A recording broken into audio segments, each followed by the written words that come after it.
वो थोड़ी कट गई यार। है? मैंने गलती से बीच वाला उठवा दिया था ना। ये तेरी बार बार मुझे बहुत गंदी आदत लग रही है। रिकॉर्ड कर इस सेक्शन को। वो तो सेक्शन रिकॉर्ड हो गया, फ्रीज हो रहा है, ठीक है। 20 मिनट की वीडियो डालूंगा एक दिन में। अब समझ आ गया कैसे करना है। पहले तुमसे हर एक चीज को बार बार देख।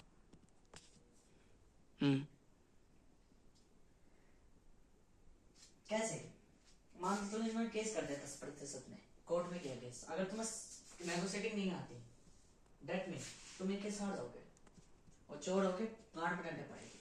अब पूछो क्यों? अभी वो अंकल आए, ऑटो वाले अंकल, अगर दिमाग से चलने की बात करें, लॉजिकल की बात करें, तू लॉजिक से नहीं सोचता। लॉजिकल का मतलब है रियलिटी नहीं सोचता कि रियलिटी में क्या है, तो एक पर्सपेक्टिव सोचता है। देख लॉजिकल मैं बताता हूँ क्या होता है, रियल लॉजिक क्या होता है। ये एक ह्यूमन बॉडी है, सर्कल, एक रियल बॉडी ये है धरती, ये है धरती के बाहर देखने वाला, ये है गॉड, सोल, योर,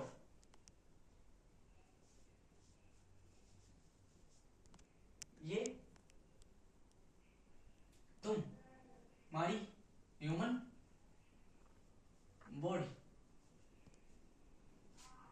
एक लॉजिकल पर्सन यहां भी सोचता है और यहां भी सोचता है। वो अंकल आए,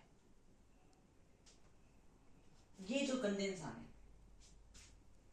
5 दिन के पैसे, 5 दिन के पैसे, 5 दिन के पैसे मेहनत करके नहीं कमाए, बस पार्किंग का पैसे खाना है। ह्यूमन बॉडी कल ठोट, तू इनके बीच में हमेशा से रहा है, तो धीरे धीरे प्रवृत्ति का असर पड़ता है। तो ये देखा अभी पी क्या आया तुम, वो व्यक्ति तरीके से नहीं बोला, पी क्या है, और वो पी क्या है तो मुझे पता है ऐसे किसी ट्रीट कैसे करना है, दिन में ट्रीट करूंगा। ये होती है थोड़ी कठोर व्यक्ति की प्रवृत्ति, जिसे कहते हैं ना गंदी पर्सनैलिटी, जिसे कहते हैं आउट ऑफ सिविक सेंस, कि आपको उम्र का लिहाज नहीं करना आता, तरीका नहीं आता। मेरे में भी नहीं है, मैं भी अपने माँ बाप को गाली देता हूँ, पर देता इसलिए कि वो हरामजादे मेरे को गलत सिखाते हैं। वो सिखाते हैं चोरी कर, मैं चोरी करना पसंद नहीं करता, मैं इसलिए देता हूँ क्योंकि वो सिटीजन्स नहीं है।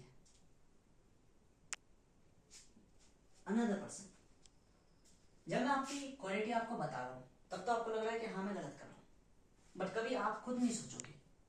जब मैं आपको लॉजिक डायरेक्ट दे रहा हूँ, ठीक, पूरी बनी बनाई कहानी रच के फैक्ट के फॉर्म में, तब तो आप उसे परस्यू कर ले रहे हो।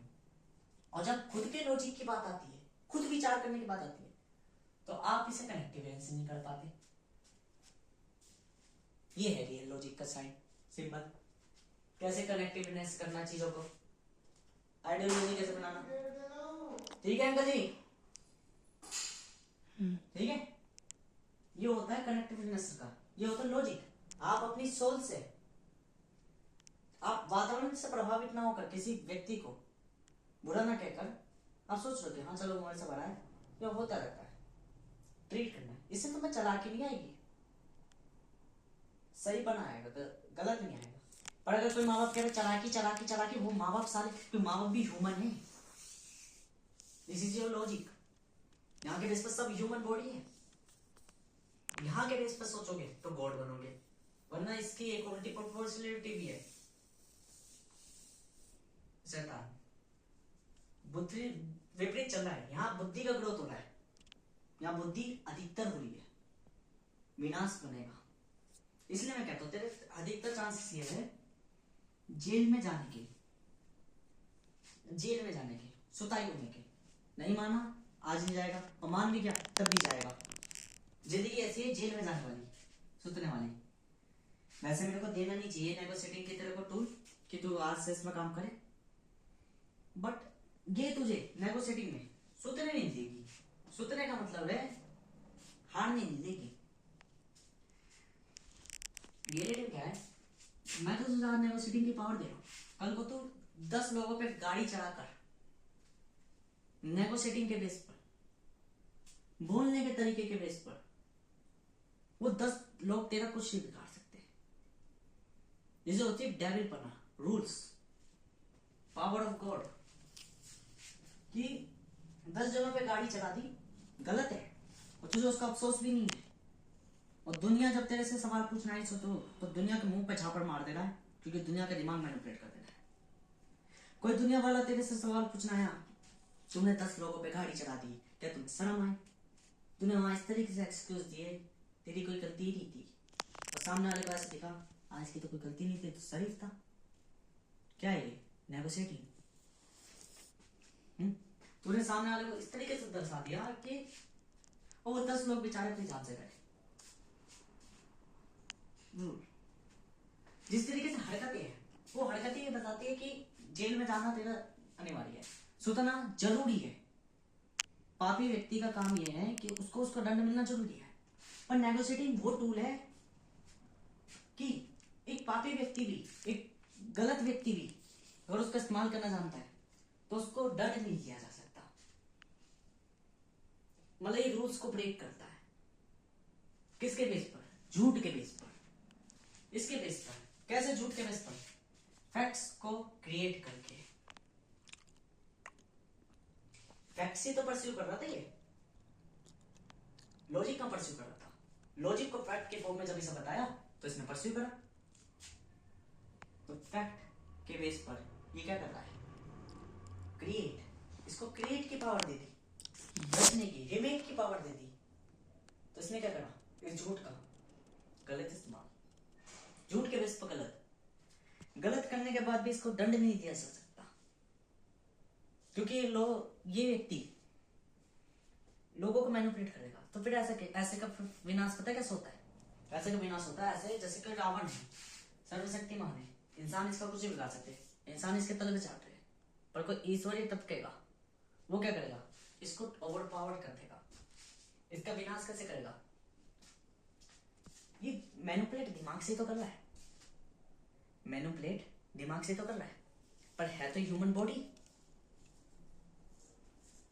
एक ह्यूमन बॉडी में तू है, तूने सामने वाले को बोला मेरी कोई गलती नहीं थी, गलती से हो गया, उसको नेगोशिएट कर लिया तूने, बाद में मना लिया, कोई बात नहीं। सामने वाले ने कहा इस बेचारे की कोई गलती नहीं, वो सब तो मूर्ख थे, छोटे अखरोट वाली बुद्धि रखने वाले थे। तो मान लिया सामने वाले की गलती नहीं दिखती हुई भी, नहीं गलती नहीं है, पर एक ना एक तो लॉजिकल पर्सन होगा, वो तेरी बात थोड़ी ना मानेगा। वो तेरे पास आया चुपचाप चालाकी से, पेट में चक्कू घोंप दिया, तुझे दंड भी मिल गया। यहां सिस्टम तुम पे ओवर रूल नहीं कर पाएगा, बट एक पर्टिकुलर पर्सन जो डिफरेंट होगा, जो तुम्हारी डेस्टिनी होगी। डेस्टिनी क्या थी? तुम्हारा पाप तुम्हें मिलना चाहिए था, पर तुम्हारी नेगोशिएटिंग, तुम्हारे मानवीय रूप में तुम्हें मरने ही नहीं दे रहा। कभी कभार तुम्हारी सबसे ज्यादा स्पेशल पावर ही तुम्हारी सबसे ज्यादा शत्रु बन जाती है, कि तुम्हारे मुक्ति का मार्ग नहीं बनने देती। तुम पे नेगोशिएटिंग की पावर तो आ गई, और इंसानी सोल चाह रही है, आत्मा चाह रही है कि मैं अब यहां से जाऊं, मैंने जो पाप करे मुझे उसका दंड मिले, पर ह्यूमन नेचर में मन ये चाह रहा है मैं इसे मरने नहीं दूंगा, मेरे पे नेगोशिएटिंग है और ओवरऑल कर ले रहा है। पर तुम्हारी डेस्टिनी तुम्हारे पास आ जाएगी, और डेस्टिनी क्या करेगी? किसी न किसी रूप में आपको मुक्त, आप जब सोल की फॉर्म में जाओगे, आत्मा की फॉर्म में जाओगे, तो आत्मा पवित्र है, वो सोचेगी जो मैंने करा था वो मेरे से मुक्त था, दिस इज फेयर। वो 10 लोगों को मैंने जान ली थी, तो वो 10 लोग मुझे निपटा गए, दिस इज फेयर। और यदि यही नहीं होता और आप ओवरऑल करके अपनी जिंदगी मुक्त में जाते, तो आप आत्माई रूप में फिर ये सोचते मैंने उन 10 लोगों के संग बुरा करा, विधाता कह रहा है कोई दिक्कत नहीं, तुम्हारी कोई गलती नहीं है, पर फिर तुम कहते मैंने उन 10 लोगों के संग गलत करा, मुझे इसका दंड नहीं मिला, ये गलत है।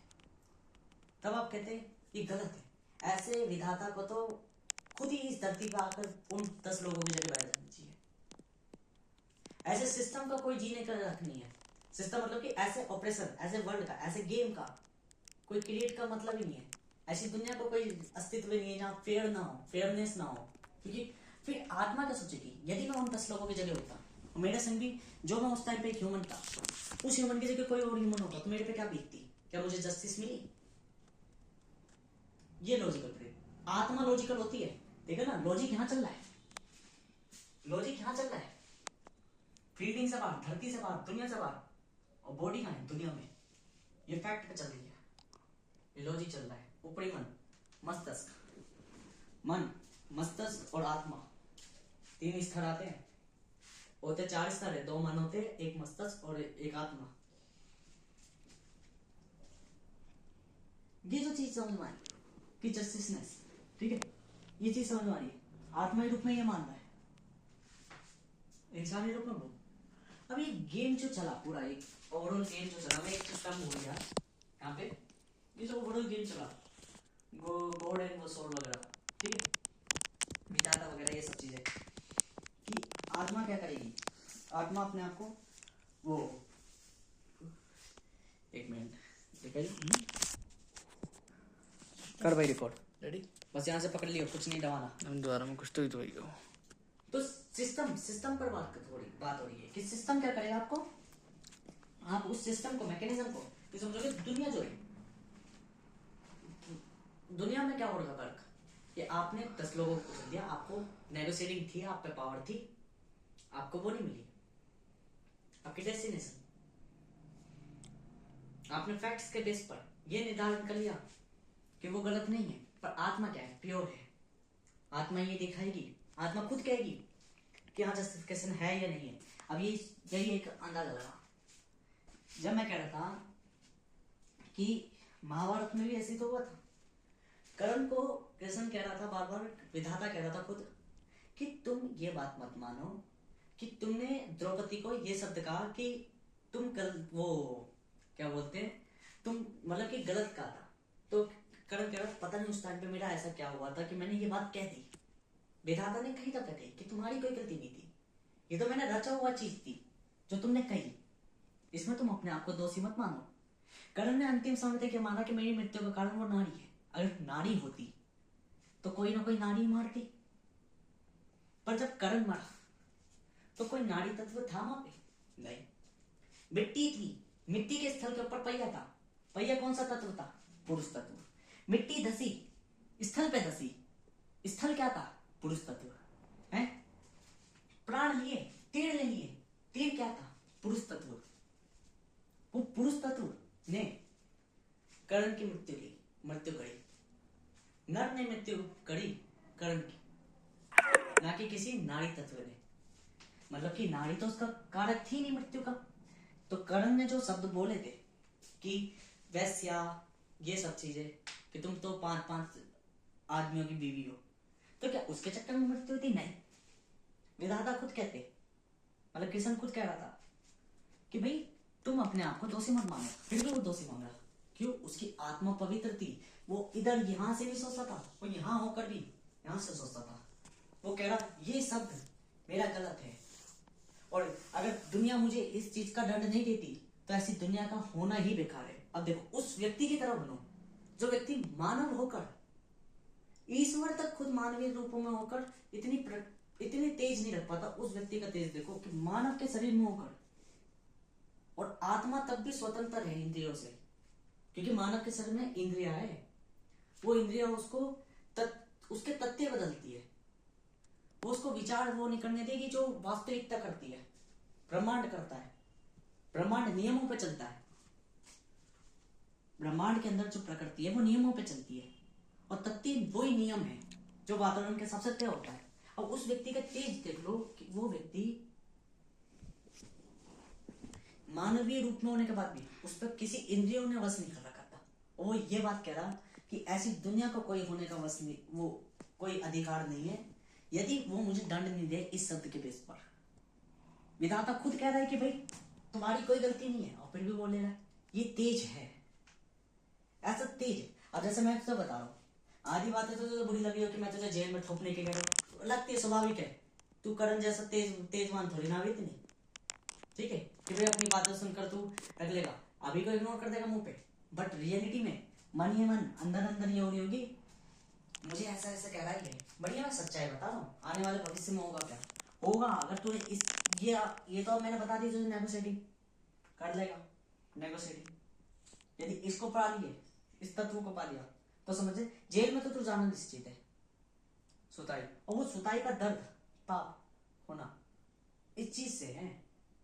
यदि इस चीज को समझ लिया, इस चीज को अपनी दुनिया मान ले, और यदि इस चीज को समझ लिया तो बच जाएगा, वरना चेन में जाके ऐसा सुतेगा वहीं तेरे प्राण निकलेंगे अंतिम में। और फिर तेरे प्राण कैसे निकलेंगे, फिर मैं बता रहा हूँ ना प्राण कैसे निकलेंगे। जिस चीज के लिए कमाएगा वो चीज ही नहीं होगी, औलाद के लिए कमाएगा औलाद ही नहीं होगी। दंड ये समझ ले, भविष्य बता रहा हूँ, पर भविष्य कैसे बता रहा हूँ, ऐसा जो चीज मान लिए औलाद के लिए कमाएगा औलाद ही नहीं होगी।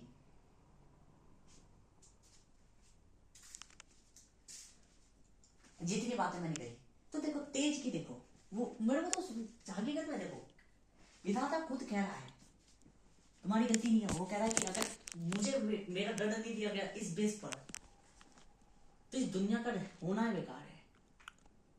ये आत्मा बोलती है, ऐसी आत्मा जिसको इंद्रियों ने वश में नहीं कर रखा, ये तेजवान आत्मा होती है। ठीक है, बाकी जब विधाता कोई चीज लिखता है तो विधाता के अतिरिक्त कोई वो नहीं होता। विधाता कौन है? विधाता मतलब कि ऐसी चीज जो चीजें रचता है, और रचता ऐसे है कि सामने वाला जब होता है, आत्माएं भी अपनी नियति खुद लिख कर आती है, मुझे कौन सा जन्म में क्या करना है पहले लिख कर आती है। विधाता नहीं लिखता, लिखता वो स्वयं ही है, स्वयं लिखता है। परंतु कहीं ना कहीं ऊपर रूप में होता विधाता ही है। विधाता एक अदृश्य रूप है जिसमें से सारी आत्माओं का जन्म हुआ है, समस्त आत्माओं का। ये आत्मा क्या है? आत्मा मतलब अनकॉन्शियसनेस। मैं इसको साइंटिफिक भी मैंने डिक्लाइन कर रखा है कई वीडियोस में। कंप्लीट खत्म हाँ करो मन। हाँ ओके, बंद कर दे। देख ले फिर कुछ हाँ तो